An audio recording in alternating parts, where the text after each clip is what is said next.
What if I told you that the way that people search is changing? And if you don't adapt now, well, your business might just disappear from Google altogether. I know I'm sounding really dramatic, but between AI generated search results, voice based inquiries, and nonstop algorithm changes, the rules of SEO are shifting fast. The real question is, are you ready for what's coming next? This episode is brought to you by Metricool. From planning to publishing to understanding what's actually working, Metricool gives you data-driven control. And with their built-in AI tools and competitor tracking, you'll stop guessing and start growing. Just click the link in the show notes for 30 free days of premium access and make sure to use the code Katie30. All right, let's get into today's episode. Welcome back to this week's episode of Rocky Mountain Marketing. Today's episode is all about helping you get ahead, not behind, when it comes to SEO, AI, and scaling your online presence. I'm sitting down today with Cameron Okamoto from Boostability, and they are a global leader in SEO for small to medium-sized businesses. Boostability was founded in 2009. They're based just on the other side of the Rocky Mountains from me. They're over in Utah, and Boostability helps over 30,000 businesses around the world show up online and grow. So today we're going to be talking about how AI is flipping the SEO game, why small business owners and marketers really need to rethink how they show up in search, and how to scale your business, whether you're a solopreneur or you're a growing business without adding more to your plate. Cameron, thank you so much for joining me on Rocky Mountain Marketing today. Yeah, absolutely. Thanks for having me. Really appreciate it. And that was a fantastic intro there. Well, I think that SEO, I love finding SEO people because I get to talk a whole lot of organic strategies. SEO is kind of the organic way of being found online. And so many people are talking PPC, or I feel like with AI, a lot of people are kind of forgetting about SEO. So I think that this is going to be an episode where people are going to want to take some notes. So if you are driving right now, maybe, like just pull out like the notes on your phone or like grab a sheet of paper. It's going to be a good episode. And we're talking all things SEO. So I want to start with a little bit of your background. So tell us about your role at Boostability and what the company is really focused on right now. Right now, what we really want to do is work with more marketing agencies, leverage their client basis, and be able to do what we do best, which is provide the fulfillment on SEO. If you've been in the space for a little bit, SEO is a pain in the butt to do, and it eats up all your time. And so for the solopreneur or the person that's trying to wear all the hats, we're just trying to make it a lot easier for them. If there's an agency that's on the larger end, then it just makes it so that it's easier for them to scale. So like we were saying, we white label that service for them and give them all the resources to be able to manage the client and frees them up to focus on what they want to do best. Now, a little bit about my background. My role at Boostability is to work with the marketing agencies to try to find solutions or try to find a way where it makes sense for them to partner with us. And then whether it be helping them in closing deals, because we could do that on our end if they're not well versed in SEO, like they want to sound credible to their clients and they're partnering with a company that is very credible in the fulfillment of that, as well as being able to speak to that product and service offering. So with SEO, man, so much has changed. AI has changed the game. But I mean, that's what I would think would be the biggest change in SEO. What's the biggest change in SEO that you've seen over the past 5 years? Yeah, I mean, so in the past 5 years, it's changed a lot. AI has made it so that some of the tasks that's under the umbrella of SEO is a lot easier to do. So, for example, even a few years ago, content was king when it came to search engine optimization, like creating blogs and creating authoritative content on the website was one of the best strategies for whatever website you're trying to rank.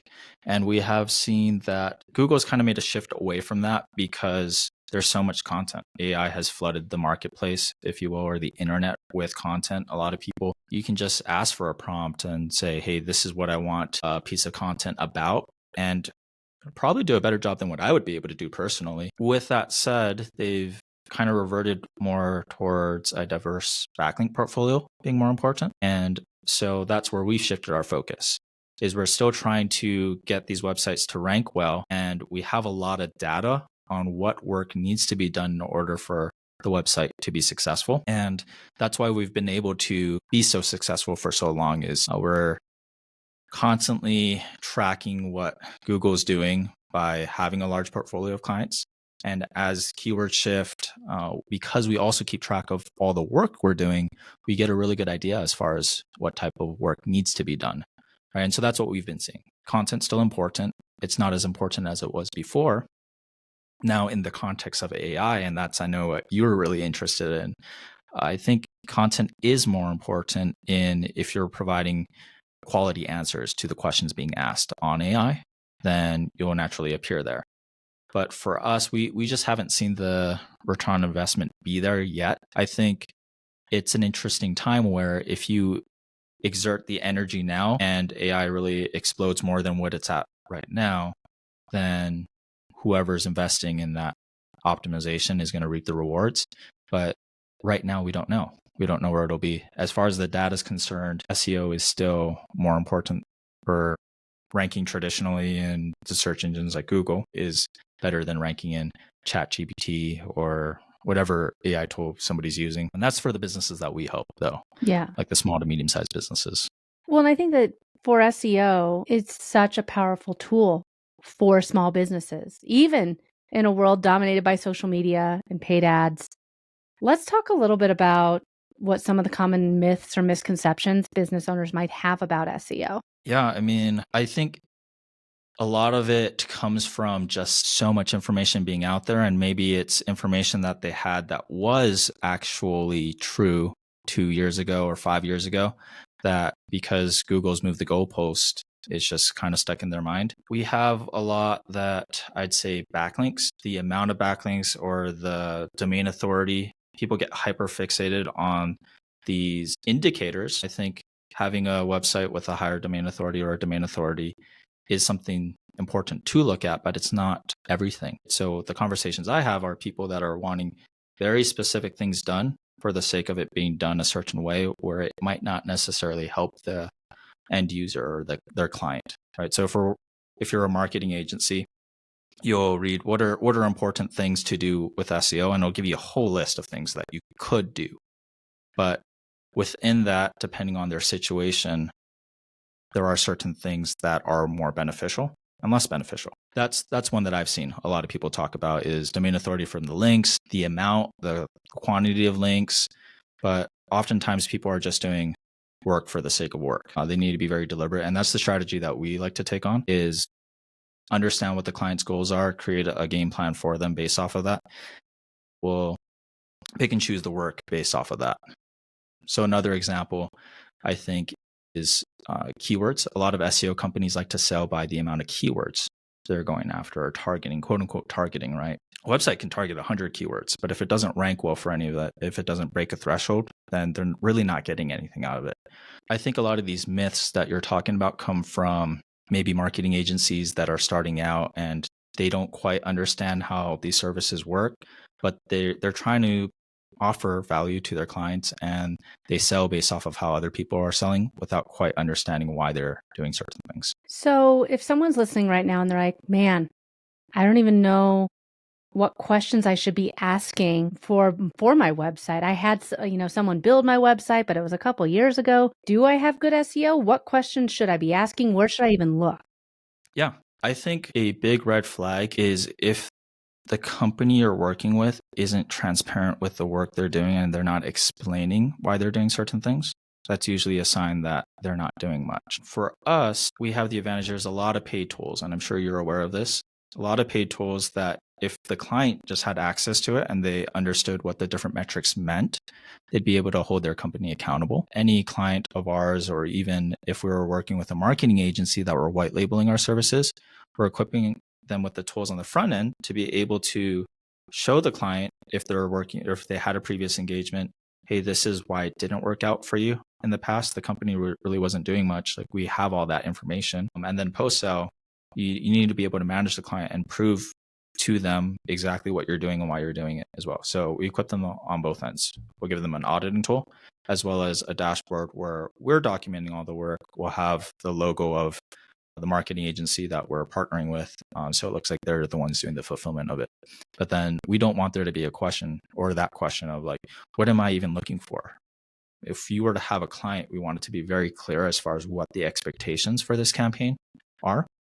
And then we want the dashboard to be able to corroborate that post-sale. I love that. So hopefully that answered that question. Yeah. And I think that, for a lot of business owners, maybe after you get the website up, SEO is kind of an afterthought, which it shouldn't be. I mean, you have the website, have it work for you. And we talked about this a little bit earlier in the episode, but the AI generated answers in Google, ChatGPT writing content, and a lot of business owners might be like, is SEO even worth it anymore? So let me ask you, how is AI impacting SEO right now? Yeah. I think for more technical businesses, I think it's worth it to invest more in AI optimization or GEO, whatever you want to call it. There's a lot of tools that you could utilize to see what questions are being asked in these different AI tools, and let's optimize the site for that. So more technical businesses, SaaS businesses, I think there's clear indicators that the opportunity is there. For the small businesses, like if you're an HVAC company, a roofing company, I don't think it's worth it right now. What I mean by that is talk to a lot of people and nobody has all the data on it, but there is some data where what are the queries that people are making in Google versus the queries people are making in the AI. And it's more so information based. So when people are really shopping around or they're wanting to learn about technical companies, it's a hard process and they tend to use AI for that or for more information gathering and sifting through it.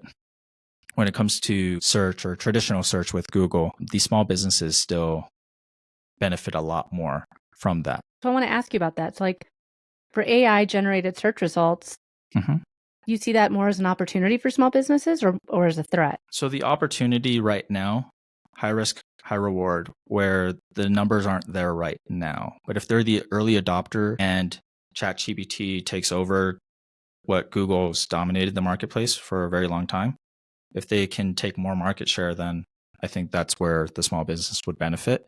But I don't think it's worth it for them right now to invest in it unless they have extra capital where they're like, hey, I want to take the bet on this because if it pans out for me, it's going to be very beneficial for me. Now, bigger companies, I think they should be mindful of it because I've had a lot of conversations with people that are more technical. And they say that's the reason why I wanted to have the conversation is I asked ChatGPT, they're like, what are the best white label SEO companies? And I've asked it in multiple different ways. And they said, you guys kept coming up consistently. And so I think it is important. But the other thing with it is AI, there's overlap, right? With the work that you would do for search engine optimization and the work that you would do in order to rank well in AI, there's a big overlap in that. So how should entrepreneurs and creators be adjusting their SEO strategies for these changes? I think if they're on the smaller end, they should just be aware of the trend. If anything, I think them investing into SEO where they still have a 90% market share, right? And it seems like it's a scale of 10 to 1, right? Where traditional search versus ChatGPT queries. And then that's not even getting into intent. If we get into intent, I'd say the numbers or information there would skew it more. Don't really invest in AI if you're a roofer or if you're an HVAC company or a small business owner.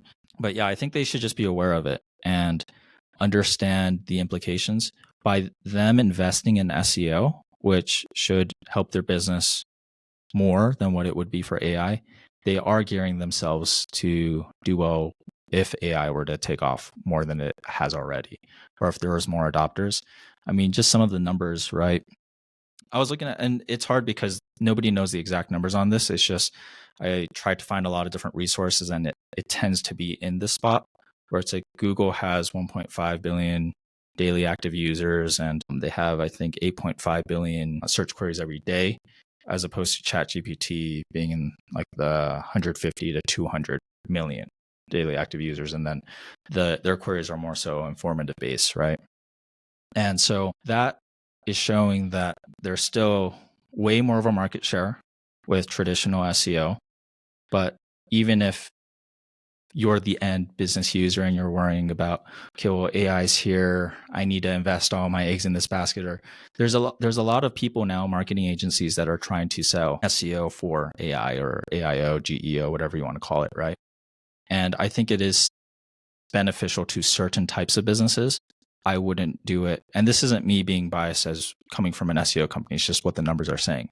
I think there is an opportunity for it to really benefit a business. It's just not there right now. So let's talk a little bit about what you guys are doing at Boostability. Of maybe can you give us a real example of how Boostability is using AI in your own processes? Yeah, of course.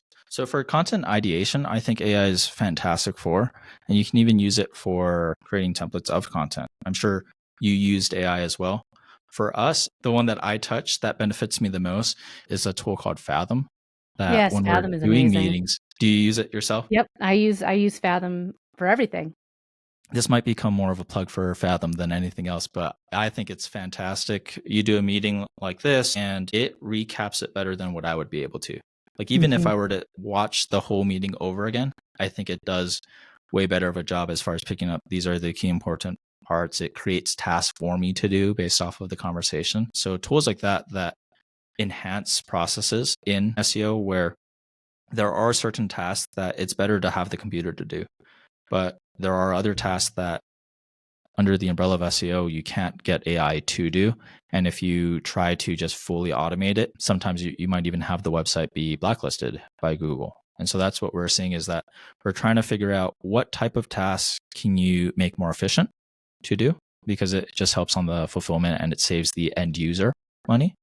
And then what tasks can't be automated or fully done through AI, and what can we do to facilitate those tasks from being be done faster. It's amazing because 2 years ago, I was like, "Bah, AI, that's I'm not gonna have a computer, write for me," or like, it's amazing how much has changed just in the past 2 years. But do you Yeah. use it at all as far as like your content Oh, ideation or yeah. I question mean, like, ideation when you're everything going into podcasts? right, built out my outline for today's podcast in ChatGPT. I said, "These are the goals that I want the listener to walk away from. This is what Cameron's superpower is. This is a little bit about boostability." And it knows my audience. So I had like, this is the big takeaway that I want the listeners to have from listening to this episode. And it helped me with kind of creating that outline of like different questions I could ask and how I could kind of take people along. I mean, I use AI all the time. It's the very first thing I open up my Gmail and I open up ChatGPT. And I mean, I know a lot of people like Magi or Claude or whatever, but it's always open on my computer because a lot of times I just like to brainstorm with it. I'll give you one piece of information that maybe your viewers might want to go down the rabbit hole of.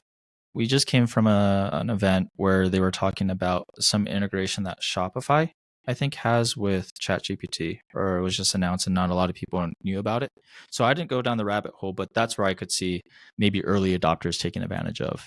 If in fact there are, say, a subset of people that are doing these requests in AI where it's like, hey, I want, what are the best white shoes? And they have it where you can Yes. make that purchase in ChatGPT. I think absolutely go down that rabbit hole, see how it would benefit your client. The truth of the matter is we don't have a lot of info on it yet. And so it's like, I think there's opportunities all around. It's just whether or not it benefits the end user. And for us, the end user is the marketing agency's clients. And so we haven't shifted our product too much because in the small to medium sized businesses, we don't see it them benefiting that much from it. Let's continue on that. Like, let's look ahead. It's 2026. AI is even smarter because it's insane how smart it gets every day. It's like just insane how smart AI is now.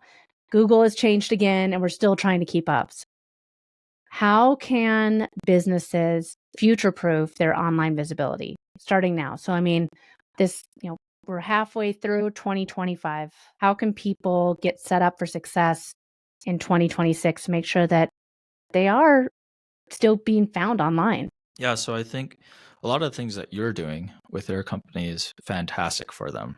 right? With your social podcast. I think that's a big direction that a lot of companies are moving towards, and it creates a lot of brand equity. I think with SEO in mind, it's just the basics. I think if, and this is me speaking to the marketing agencies that you have as viewers, if your clients are asking a lot about AI, right now, the ROI is not there, is from what we're seeing. And you could redirect them towards SEO. This isn't me, and I try to be as transparent as possible, where it's like, even though I'm at Boostability, this isn't me trying to say SEO is everything, right? Because it might change. It might change a year from now, it might change 6 months from now, and who knows what happens there. But the basis as far as what AI would use is still the work that you would do in SEO, right? Is what is the content on the website and how credible is this website? Because you could have a website today that you're creating a lot of content for. It's not going to rank well in AI because it doesn't have the credibility factor yet. And so if they wanted to gear up, if the client's asking the marketing agency, hey, what can I do to gear up? Then it's still SEO. The work is, it's not going to be lost. And say they want to make a big push for AI optimization, then they would have the backbones that I think would get them there quicker. So are there any evergreen SEO practices that business owners should start to double down on? I think you're doing a lot of that stuff, right? But it really is, and it's always been the same case, right? If you're providing value, if you're creating good content, it's naturally going to win out. So that's the only thing that it's like finding the need and what are people asking and creating good content around that topic. That's all it is, right? It's not, I think you have to be strategic in it, but it's always been the same answer, whether it be Google search assistants or voice assistants rather, or AI. It's just about providing good value to whoever the searcher is or whoever's consuming the content. All right. Well, as we wrap up today's episode, if someone could do one thing this week to improve their presence in search, what would it be? Whew, what a loaded question, Kate. I think it depends on their situation. And so I know people probably hate that answer. If they're just starting if they've never done anything, then there's so much they could do. And I'd be more than happy to walk through anybody that had that question. It's like, hey, I would focus on this. So we try to be very liberal with our time and help as many people because business relationships are the most important for us. So I will say it very much is dependent on their situation. If they already have been doing things for a while, then we could see, hey, this is the low-hanging fruit that'll move the needle the most for you. And the answer is different depending on where they're at.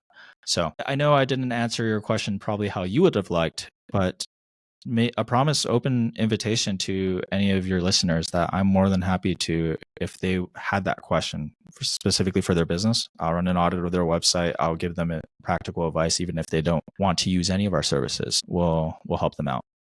Well, and I think that's incredibly valuable. I don't know if it's been a while since you looked at your SEO, if you're saying, you know what, I don't know if I really am ranking in any search. Absolutely take Cameron up on the offer. I know that just after listening to today's episode, hopefully it has re-energized people on the importance of SEO. And even in a world of AI, SEO is extremely important for anyone who is looking to take the next step, whether it's getting serious about their SEO or partnering with Boostability. How can they do that? Where can they find you? Yeah. So we'll give you a link. And like I was telling you, we'll give you whoever comes through some kind of promo on our end. We're still crafting it, but just as a thank you to you and then thank you to your listeners to give more value to them, we'll make sure that we hook them up with something. Amazing. Well, all the links will be in the show notes. Check out Boostability. And if you took anything away from today's episode, I hope it's this. Visibility online doesn't just happen. It's not like waving a magic wand. It is built. Whether you are trying to grow your business, if you're trying to better serve your clients, or if you're trying to scale without burning out, SEO can absolutely be your secret weapon. And so if you got some value from today's episode, would you please do me a favor? Share it with someone who is building something too. Tag me on social with your favorite takeaway and check out Boostability. Again, the link will be in the show notes. Cameron, thank you so much for joining me on Rocky Mountain Marketing. Yeah, thank you. Thanks so much for listening to this week's episode of Rocky Mountain Marketing. I hope you're leaving with valuable insights and the inspiration to lead your market. If you've enjoyed our time together and found today's podcast episode useful, I have a small favor to ask of you. Please hit that subscribe button to stay updated with the latest episodes. And if you know someone who could benefit from these episodes, maybe a fellow business leader or an aspiring entrepreneur, go ahead and share this episode with them. Let's spread the knowledge and grow together. Also, I'd love to hear from you and continue the conversation beyond the podcast. Visit me at katiebrinkley.com to connect, to find more resources, or just to share your journey. And be sure to pick up your copy of my new book, The Social Shift, at katiebrinkley.com/book. Thanks again for tuning in. I'm Katie Brinkley, and I can't wait to dive into more strategies and stories with you on the next episode of Rocky Mountain Marketing. Let's keep on taking your marketing to new heights.